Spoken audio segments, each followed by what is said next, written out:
Hi dears, ഇന്ന് നമുക്കൊരു ചേമ്പന്താള് കറി ആയാലോ. ഞങ്ങളുടെ നാട്ടിലുള്ള ആർക്കും ഇത് പരിചയമില്ലാത്തൊന്നുമല്ല കേട്ടോ. ഞങ്ങളുടെ നാട്ടിലൊരു അമ്പലമുണ്ടേ.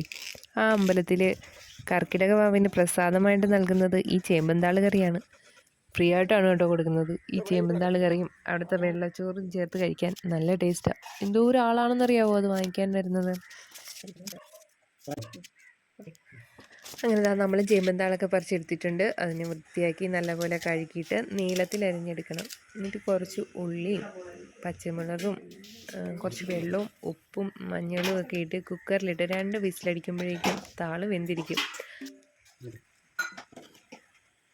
ഇനി നമുക്ക് കുറച്ച് തേങ്ങ വറുക്കാം. തേങ്ങ ഒന്ന് കളർ മാറി കഴിയുമ്പോഴേക്കും അതിൻ്റെ അകത്ത് മുളക് പൊടിയും മല്ലിപ്പൊടിയും മഞ്ഞൾപ്പൊടിയും ഈ കറിവേപ്പിലേക്ക് ഇട്ട് നന്നായിട്ട് വറുത്ത് അരച്ചെടുക്കുക.